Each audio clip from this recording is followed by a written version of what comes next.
অনেক দিন মাথায় একটু তেল নেওয়া হয় না, তাই ভাবলাম একটু অয়েল ম্যাসাজ করা যাক। আর তোমরা জানো আমি বাড়িতে একটা তেল বানাই, যেটা আগে শেয়ার করেছিলাম।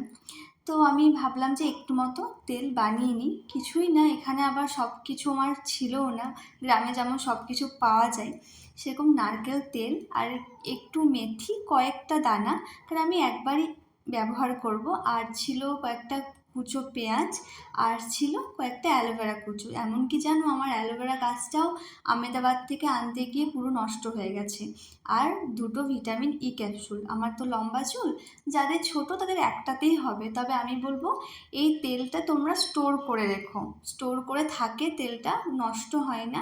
এই পেঁয়াজের একটু গন্ধ থাকে, অসুবিধে নেই। এই দুটো ভিটামিন ই ক্যাপসুল আমি ব্যবহার করব। আর এখন আমি রোজ একটা করে আমলা খাই, তাই ভাবলাম 3-4 কুচি আমলা দেয়া যাক। আগে তো বিট জুসটা খেতাম, কিন্তু স্টোনের জন্য আমার বিট খাওয়া বারণ, তাই শুধু আমলাই খাই। তো এটা তোমরা ওই 3 মিনিট মতো ফুটিয়ে নেবে, বুঝতে পারবে তেলের একটা কালার চলে আসবে। আমি হাতে করেই তেলটা বার করে নিলাম, কারণ একদম সামান্য তো, একবার ব্যবহারের জন্য। যখন স্টোর করবে কোনো ছাঁকনাতে ছেঁকে নেবে। এরপর ঠান্ডা করে তোমরা ভিটামিন ই ক্যাপসুলটা দিয়ে দেবে। আর একটু লেবুর রস, শীতকালে তো লেবুর রস ব্যবহার করবে। লেবুর রস খুশকির জন্য, অর্থাৎ ড্যান্ড্রফের জন্য ভীষণ ভালো। তবে আমি একটু ব্যবহার করলাম। জানো আমার হেয়ারের অবস্থা কতটা খারাপ? কি ভাবছো, দিল্লির জলের জন্য? অবশ্যই দিল্লির জল তো ভীষণই খারাপ। কিন্তু এই যে বলে না যে প্রেগনেন্ট হলে মানুষের চুল খুব ওঠে, অপারেশন হলে খুব চুল ওঠে, কেন সেটা বলি। আমার, তোমরা জানো যে একটা ভালোই অপারেশন হয়েছিল, স্টোন অপারেশন, যেটা পুরো যেমন প্রেগনেন্সিতে যেরকম হয়, প্রচুর অ্যান্টিবায়োটিক খেতে, মানে প্রচুর ওষুধ খেতে হয়, তারপর ইঞ্জেকশন তো আছেই। তো আমার এত হাই পাওয়ারের ইঞ্জেকশন পড়েছে, তারপর এত অ্যান্টিবায়োটিক খেয়েছি আমি, আমার প্রচুর হেয়ার ফল হয়েছে।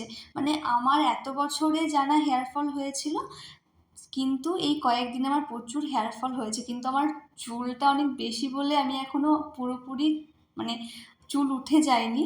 তো এখানে না আমার যত্ন খুব কম নেওয়া হয়, আর বর্ষাকালে তো একদমই কম। আর আমার কয়েকদিন শরীর খারাপ ছিল বলে আমার শ্যাম্পু ট্যাম্পু করা হয়নি, তাই ভাবলাম যে কাল শ্যাম্পু করব, একটু চুলে হট অয়েল ম্যাসাজ করা যাক। তো একটু মতো বানালাম, এটা আমি স্টোর করে রাখি। কিন্তু তোমরা যখন বানাবে, এর সঙ্গে একটু দূর্বা ঘাস দিয়ে ফুটিয়ে নেবে।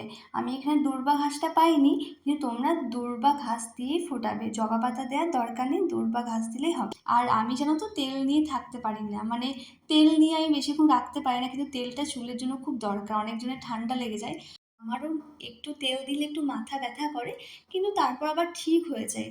তো আমি তেলটা ভালোভাবে মাথাতে ম্যাসাজ করে নিলাম। তো তোমরাও কিন্তু তেল ব্যবহার করবে। আর আমার মনে হয় পিওর নারকেল তেলের থেকে ভালো কিছু হয় না। তার সঙ্গে একটু যদি ভিটামিন ই ক্যাপসুল বা আমি যেভাবে বানালাম, তোমরা কিন্তু বানাতে পারো। আর জানো তো, এত অ্যান্টিবায়োটিক খাওয়ার ফলে আমার প্রচুর হেয়ার ফল হয়েছে। তারপর বুঝতে পারছো দিল্লির জল। তবে আস্তে আস্তে সুটেবল হচ্ছে, এখন অতটা হেয়ার ফল হয় না। তবে প্রচুর যত্ন করতে হবে।